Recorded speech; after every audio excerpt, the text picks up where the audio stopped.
আসসালামু আলাইকুম স্যার, আমি তাসনুবা তাসরিফ। আমি পড়াশোনা করছি চট্টগ্রাম বিশ্ববিদ্যালয়ে ব্যবস্থাপনা বিভাগে চতুর্থ বর্ষে। একটু পজ দেই। আপনি আপনার যারা প্রশ্ন করবেন হয় আমাকে ভাইয়া বলতে পারেন অথবা আমাকে থ্যাংক ইউ স্যার। বয়সের হিসাবে আঙ্কেল বলতে পারেন, তবে আঙ্কেল ডাকটি শুনতে খুব একটা পছন্দ করবো না, ভাইয়া বললে ভালো লাগবে। আচ্ছা, ধন্যবাদ।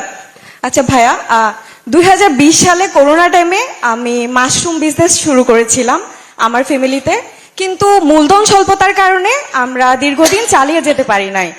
আমার মতো হাজারো তরুণ আছে যারা শুধুমাত্র জামানতবিহীন যে ঋণের ব্যবস্থা, সেটাতে কিন্তু খুবই জটিলতা, যেটা আমরা বইতে পড়ি, বাট বাস্তবতাটা ভিন্ন।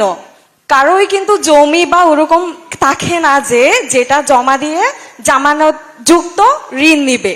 সো এই ক্ষেত্রে ভবিষ্যতে উদ্যোক্তাদের সহায়তায় আপনারা যদি নির্বাচিত হন তাহলে কি পদক্ষেপ গ্রহণ করবেন, এবং ফাইন্যান্সিং এর অল্টারনেটিভ কোনো ওয়ে আছে কিনা, এবং এটা জটিল মুক্ত কিভাবে করা যায়, এবং পাশাপাশি আর অন্য কোনো সহায়তা আছে কিনা, বা এই ধরনের কোনো পরিকল্পনা আছে কিনা, যেখানে বিজনেসই হচ্ছে ব্লাড অফ দ্য ইকোনমি।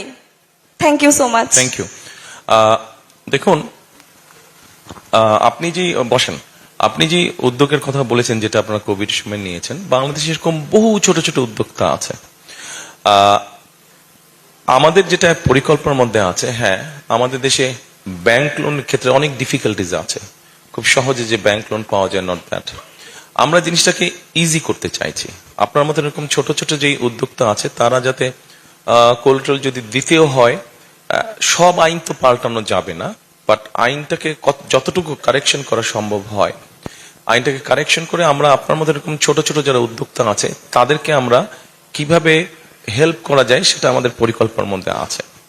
একই সাথে আমাদের পরিকল্পনার মধ্যে আরেকটা আছে, যেমন ধরেন অনেক স্টুডেন্ট এখন দেখা যাচ্ছে পড়ালেখা করতে জাপানে যাচ্ছে, পড়ালেখা করতে চায়নায় যাচ্ছে। আমাদের একটা চিন্তা ভাবনা আছে যে অনেক সময় অনেকে যেতে পারে না, তার হয়তো ভিসা ফিস অথবা তার প্লেনের টিকিট এটা এনা ফ্যামিলি সাপোর্ট দিতে পারে না। আমরা এখানে একটা চিন্তা ভাবনা করছি যে এরকম যারা আপনি যেরকম ছোট উদ্যোক্তা আপনি যেরকম সাপোর্ট চাচ্ছেন, ঠিক একইভাবে যারা পড়ালেখা করতে যেতে চাচ্ছে তাদেরকে স্টুডেন্ট লোন নামে কোন লোন দেওয়া যায় কিনা, এটা আমাদের একটা চিন্তা ভাবনার মধ্যে আছে।